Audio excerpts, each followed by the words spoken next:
Today we continue our series of messages all about Jesus. Failure is not an option. Failure is not an option. Matthew chapter 28 verses 16 through 20. If you'd like to hold that in readiness or follow along on the screen. But I was thinking back about this week. It was in April of 1970. The baseball season had just started. And the Cincinnati Reds, my favorite team, were red hot in a season in which they would eventually go on to the World Series. I was super pumped. But I had come down with a case of bronchitis, or a bronchial infection actually, a bronchial infection that kept me out of school for 2 weeks. But on April 11th of that year, I sat in front of our television and watched Apollo 13 lift off. I was 12 years old. And folks, I was into the space program. If there was anything that you could bring up to me to get me to quit talking about the Cincinnati Reds, it would be the space program. I was into it. It was all about man going to the moon.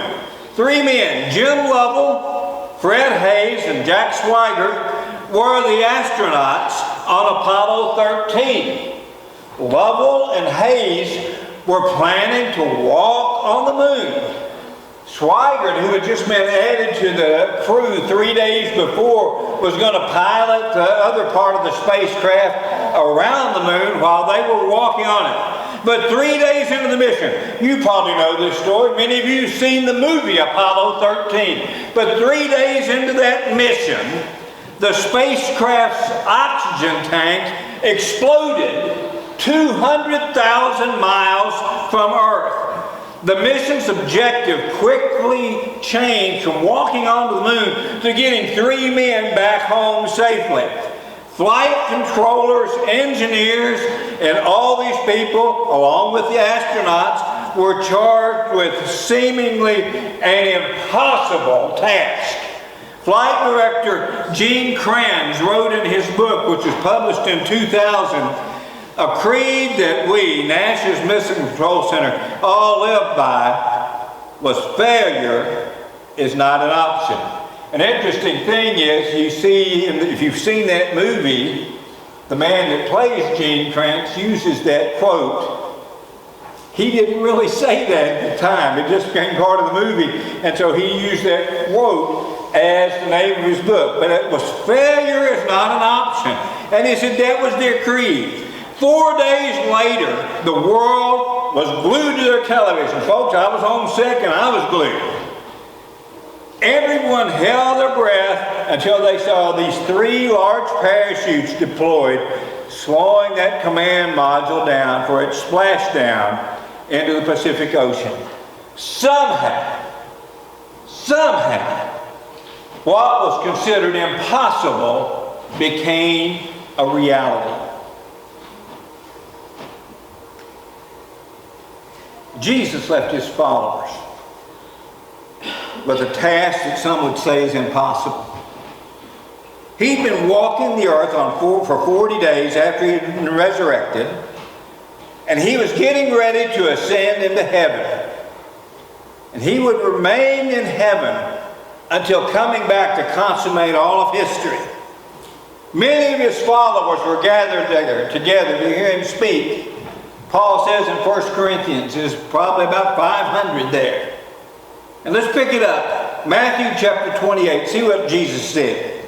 Now the 11 disciples went to Galilee, to the mountain to which Jesus had directed them. And when they saw him, they worshipped him.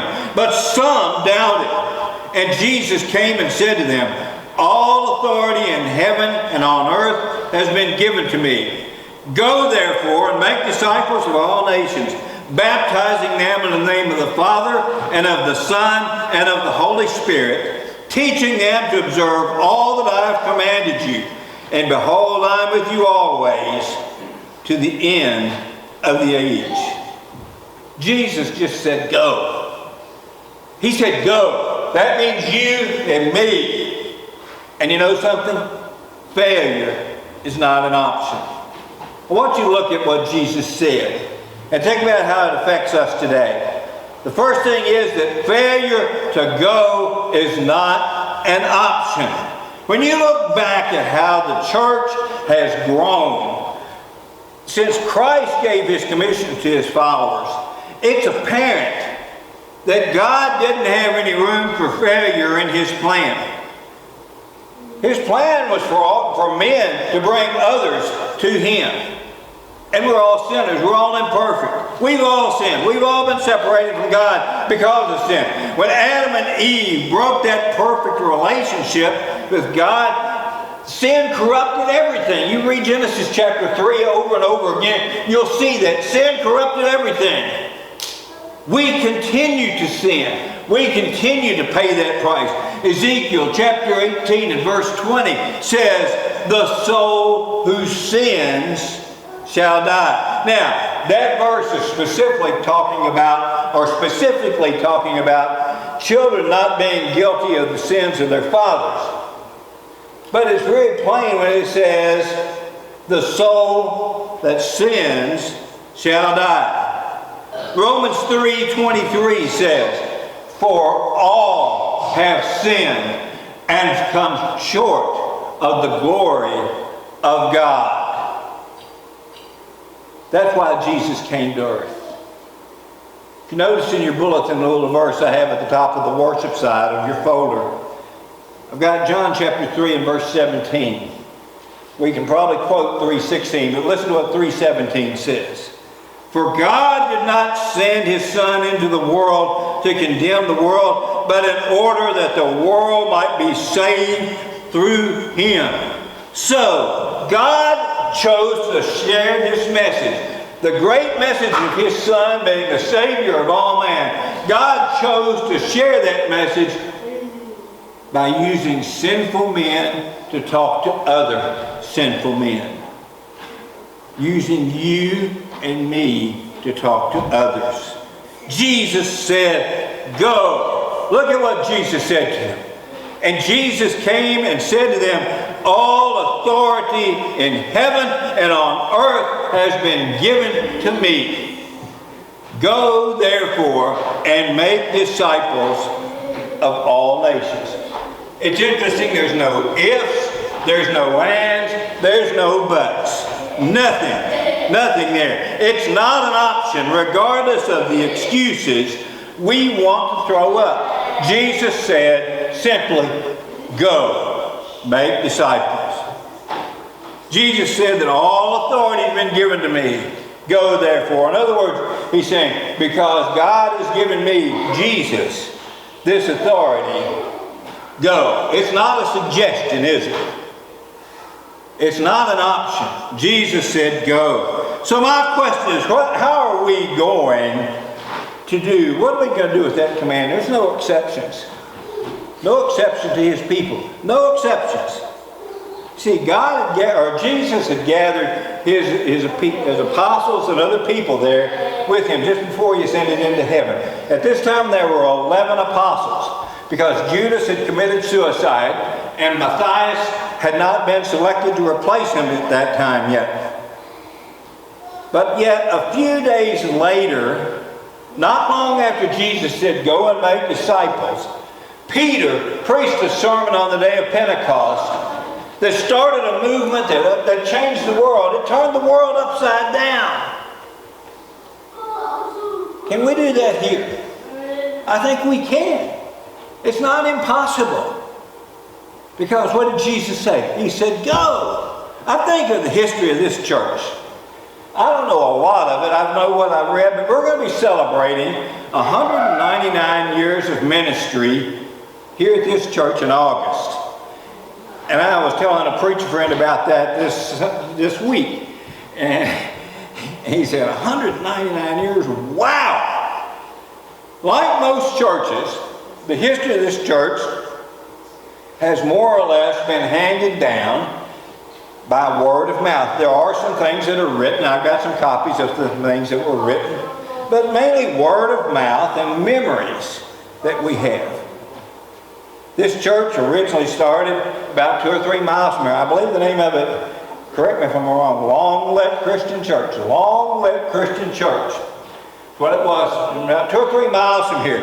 It came to this point, came here a few years later after that. But it was part of that great movement, a great evangelistic movement on the American frontier in the 1820s. The Great Cane Ridge Revival, which you've probably heard about, was in 1801 up in Bourbon County, Kentucky. And it had spurred this great movement.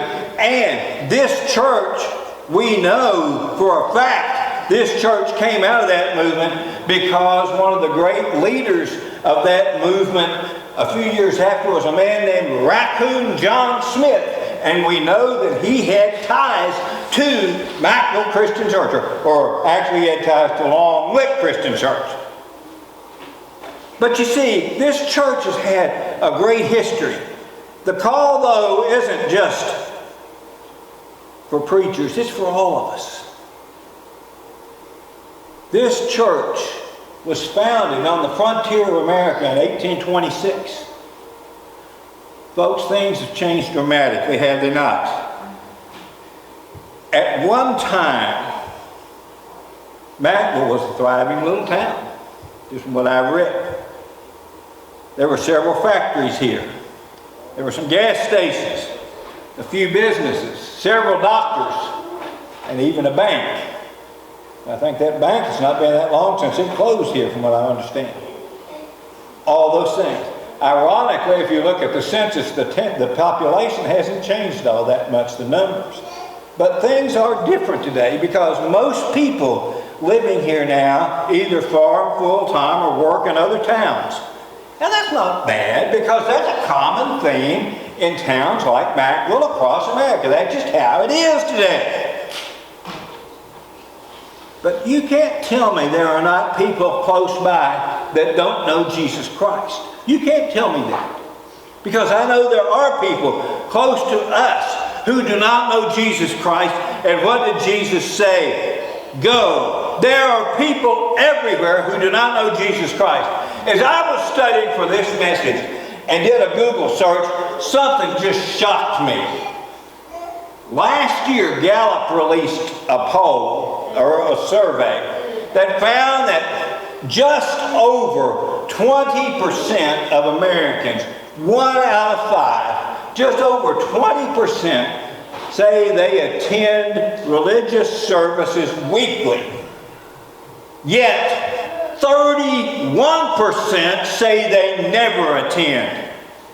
That's alarming. But you know what's even more alarming to me is Christian people wringing their hands, longing for good old days, and say, what are we going to do? Jesus told us what to do. What did Jesus say?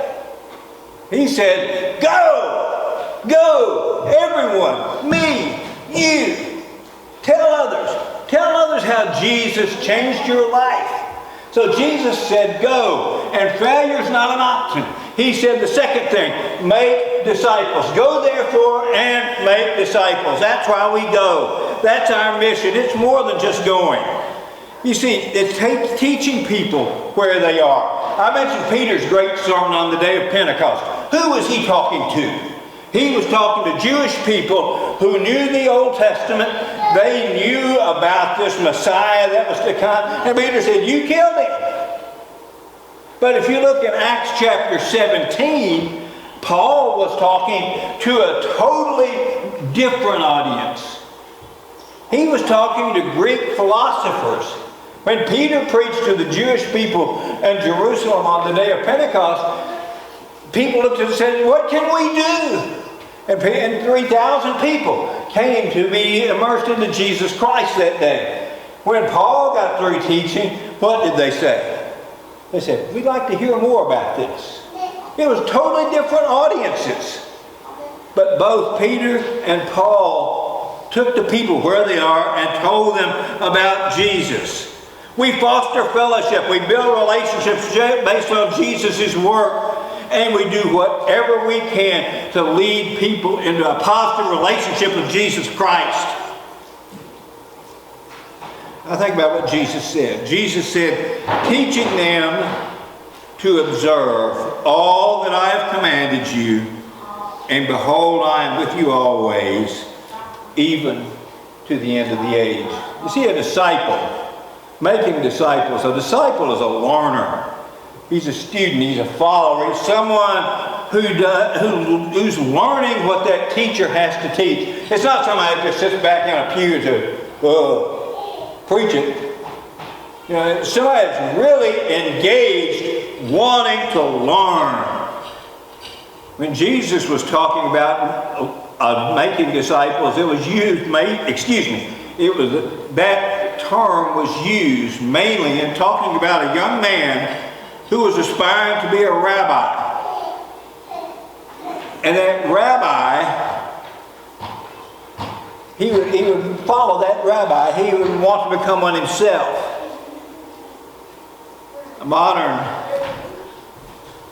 example might be a musician latching on to someone else and watching what they do. Many musicians that I have talked to tell me how they model themselves after someone else.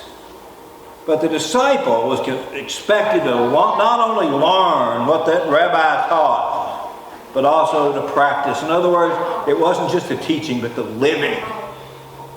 Teaching them to observe all things that I have commanded you, Jesus said.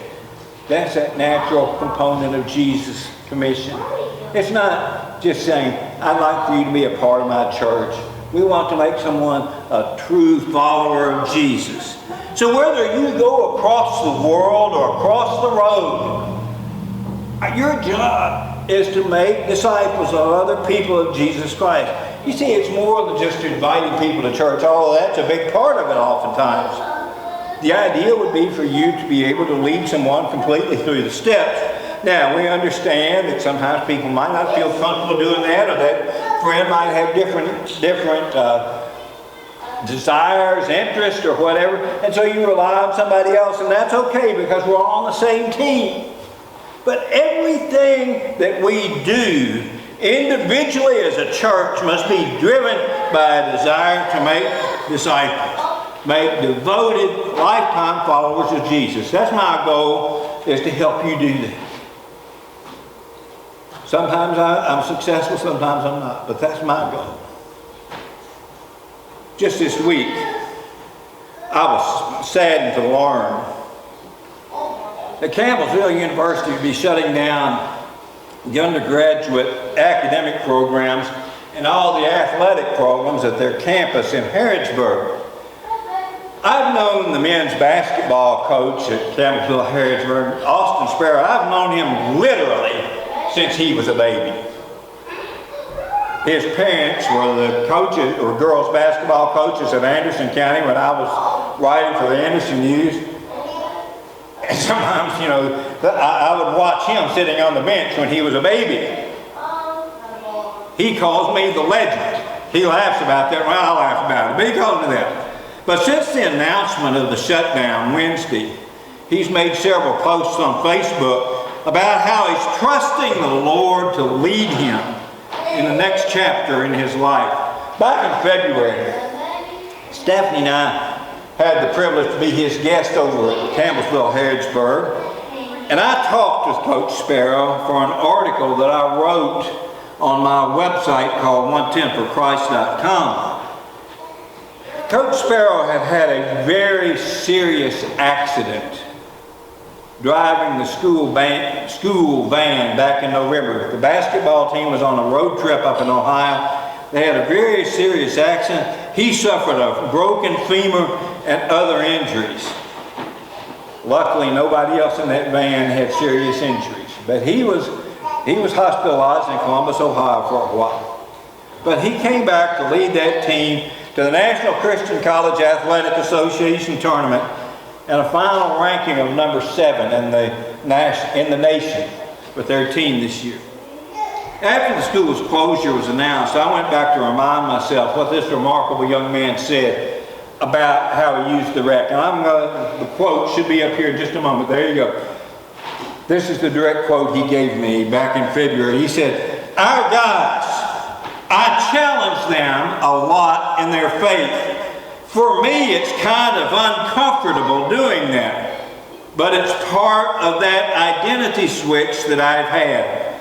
I want to be a guy that leads people to Christ. I want to be a guy that is looked up to in this community. It's a lot of responsibility, but this wreck has given me the opportunity to share God's grace. How many of us can say that's our goal? I want to be a guy that leads people to Christ. Recently, we've been talking in the men's Bible study about getting out of your comfort zone. Getting out of your comfort zone. I've said that in my messages too. But it's really nothing new, because that's what Jesus called on his disciples to do. He said, go, make disciples, get out of your comfort zone. And here's why. He said, Christ or I will be with you. It can be uncomfortable talking about Jesus in a world that ridicules him, isn't it? It can be very uncomfortable. You might even think that the person, if you're out knocking on doors, and I hate that. I hate to do that. But I think that sometimes those people think I'm going to be out there trying to sell them pest control or lawn care or something, because that's what we get constantly. I hate doing that. But it's not easy to tell others about Jesus. If you remember that stat of the number of people that said they never go to church in America, 31%. It's about 11% more, 10 or 11% more than those that said they go weekly. When you are in that kind of environment, it's not easy to tell others about Jesus. But I've been talking a lot about it in recent weeks, and it's easy to make excuses. I've been asked to go overseas.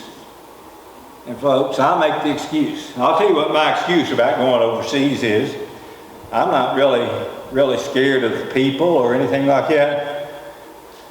I have a very serious aversion to getting into a metal tube, going 500 or 600 miles an hour, 35,000 feet off the ground. In other words, I detest flying. I have flown. Don't tell me try it. I have flown. And if you tell me to try it, I will tell you I hate it, because I detest it. That's my excuse. Some people might say that you're too old, you're too young, or can't speak. You might have any other number of reasons for doing anything for the outreach of the church. I use that excuse about going across the seas. Some people use excuses about going across the street. Regardless, they're all excuses. What did Jesus say? He said, behold, I am with you always to the end of the age. Enough said.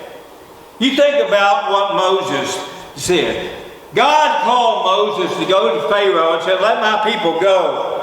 But look at what the book of Exodus says. But Moses said to God, who am I that I should go to Pharaoh and bring the children of Israel out of Egypt? He said, but I will be with you, and this shall be the sign to you that I have sent you.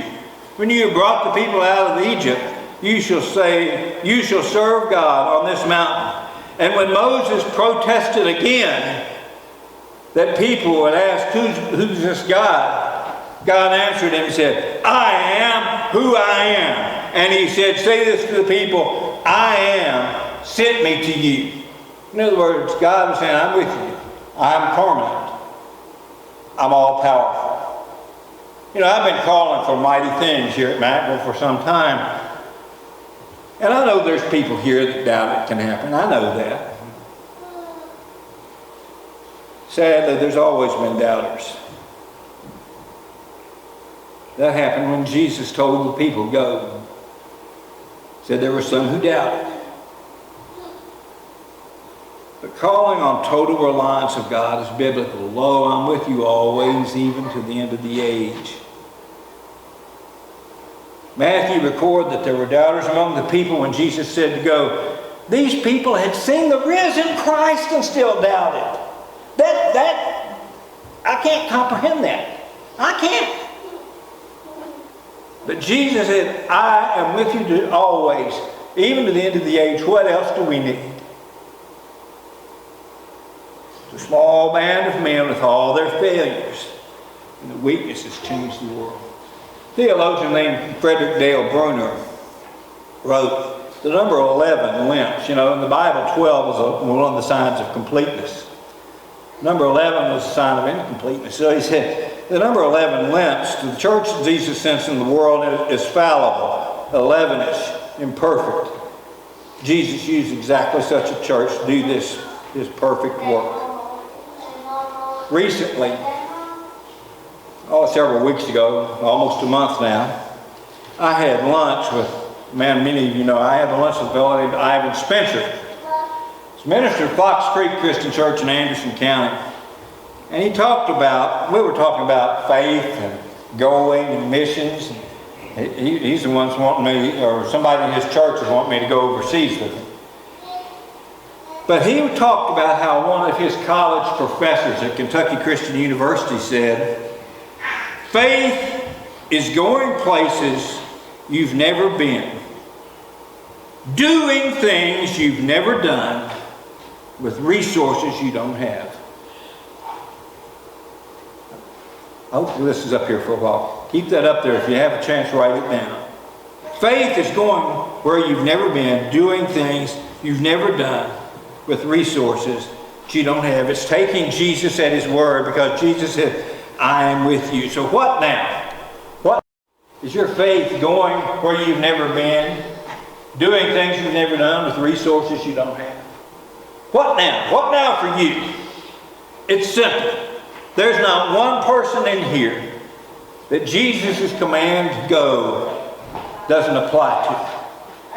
Some people here need to talk to people in your family or your closest friends or your neighbor across the street about accepting Jesus today. Jesus said, go until the end. Jesus said, go, but he said, I'm with you till the end of the age. We don't know when that end of the age is. Jesus said, my sign is the sign of Jonah. Jonah was in the inside of a fish for 3 days, then emerged. Jesus was in the earth 3 days and resurrected. What I do know is the calendar tells me that today is closer to the end of the age than yesterday. So you don't know. We need to make a commitment to going. And I pray that God will use you. And if you make that commitment and pray, God might send you somewhere you never thought. He might send you somewhere nearby. He might send you to someone you thought you would never talk with. It might be going to a neighbor. It might be going to somewhere else in the United States. It might be going to another country. But I ask you, I beg you, don't make the mistake that I made when I was 29 or 30. And I was called to help start a new church in a town that's about 30,000 people in another state. And I didn't want to leave home. And I still regret it to this day. Don't shut the door or any door God opens for you, but also encourage others. There are people listening to me today that have opportunities to go. There are people that might not be able to go, but you can still help. There are people in other churches that maybe want to go. You can help. Encourage people. Don't quench your spirit. Pray for them. Encourage. Help financially. You may not be able to physically go, but you can do those other three. Every one of us can do those other three, at least some of them. Because you know something? We're all on the same team. Pray for me. Pray for me, the preacher. Pray for Marty, our elder. Pray for each other. Encourage each other. Give financially. It all matters. Accept no excuses. That's hard for me. I told you my excuse for not going overseas. But Stephanie and I have made this commitment. We're going somewhere. We want to stay here with Mackville, but we know the Lord's laid it on our hearts to go to help people. We don't know where. God's not completely opened that door yet, but He's laid it on our hearts, and we're going to do it as soon as He opens that door. It might be somewhere right here right down the street, like I said. But make no excuses. Jesus said, Jesus commanded, go and make disciples. And you know something? When someone else stands before God on Judgment Day, our failure is not an option. Let's pray.